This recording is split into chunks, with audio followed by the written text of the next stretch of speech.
Dalam beberapa waktu terakhir, kasus diabetes pada anak mengalami peningkatan. Mahardika Maskur Firdaus menderita diabetes mellitus tipe 1. Devika Aurelia Islami menderita diabetes mellitus tipe 2 sejak berusia 12 tahun. Data Ikatan Dokter Anak Indonesia menunjukkan prevalensi diabetes anak pada tahun 2000 adalah 0,004 per 100.000 penduduk.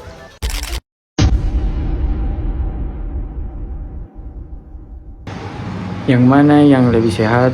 Gula pasir, gula jagung, atau stevia? Mari kita bahas satu persatu. Yang pertama yaitu gula pasir. Gula pasir adalah pemanis yang paling umum digunakan dan berasal dari tebu atau bit gula.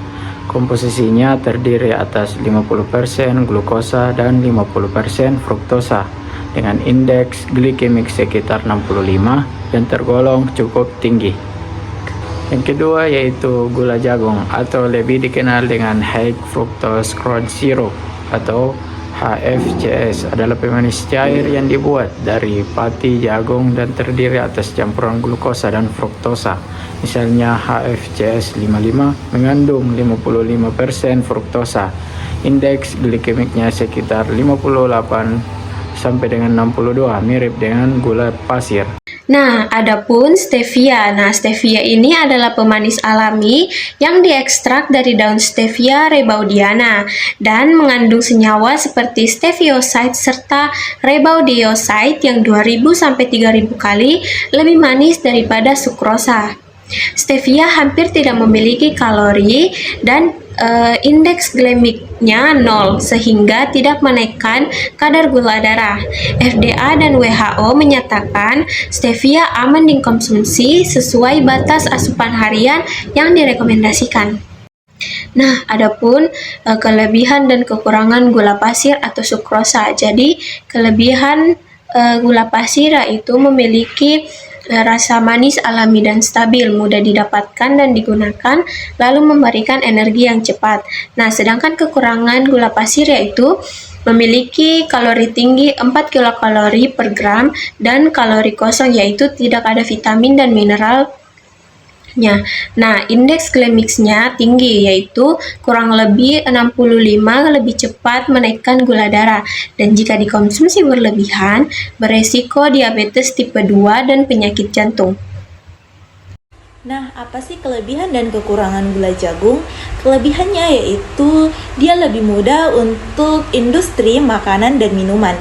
Rasa manisnya lebih kuat dan teksturnya yang cair mudah untuk diolah. Indeks glikemisnya itu lebih rendah dibanding gula pasir, sekitar 58 hingga 52 dibanding gula pasir. Nah, untuk kekurangannya yaitu kandungan fruktosa dalam gula jagung itu lebih tinggi sehingga dia dapat meningkatkan resiko pelemahan hati atau NAFLD, kemudian resistensi insulin dan gangguan metabolik jika berlebih. Sekarang kita akan menjelaskan mengenai kelebihan dan kekurangan jenis pemanis stevia. Pertama-tama kita akan menjelaskan kelebihannya terlebih dahulu.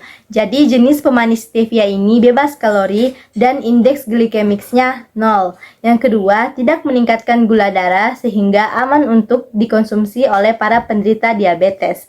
Yang ketiga, tingkat kemanisannya 200 hingga 300 kali lebih kuat. Dan yang terakhir, telah diakui aman oleh Organisasi Kesehatan Dunia atau biasa disingkat dengan WHO, serta Badan Pengawasan Obat dan Makanan Amerika Serikat yang biasa disingkat FDA dalam batas asupan seharian. Selanjutnya, kekurangan pada jenis pemanis stevia. Jadi, beberapa orang merasa ada aftertaste pahit atau licorice-like, dan efek jangka panjang dosis tinggi masih terus diteliti, serta lebih mahal dan tidak selalu tersedia di berbagai daerah. Nah, tadi teman-teman telah mendengarkan penjelasan mengenai apa sih itu gula pasir, gula jagung, dan juga stevia. Teman-teman juga telah mendengarkan penjelasan mengenai kelebihan dan kekurangan yang dimiliki oleh ketiga pemanis tersebut. Nah, pada intinya, gula pasir dan gula jagung sama-sama pemanis berkalori tinggi yang cepat meningkatkan gula darah. Keduanya memberi energi cepat, tetapi jika dikonsumsi berlebihan dapat meningkatkan risiko obesitas, diabetes tipe 2, dan gangguan metabolik. Gula jagung cenderung lebih berisiko karena kandungan fruktosanya lebih tinggi yang bisa memicu perlemakan di hati. Sedangkan stevia adalah pemanis alami yang bebas kalori dan indeks glikemik 0 sehingga tidak menaikkan gula darah dan aman untuk penderita diabetes atau mereka yang mengontrol berat badan. Namun tentunya stevia lebih mahal dibandingkan dengan gula pasir dan gula jagung. Stevia ini juga belum umum di semua tempat dan efek jangka panjang dosis tinggi masih terus diteliti. Sehingga kesimpulannya adalah jika kita ingin fokus pada kesehatan metabolik, maka stevia lebih unggul karena tidak mengandung kalori dan tidak menaikkan gula darah. Sedangkan gula pasir dan gula jagung perlu dibatasi konsumsinya.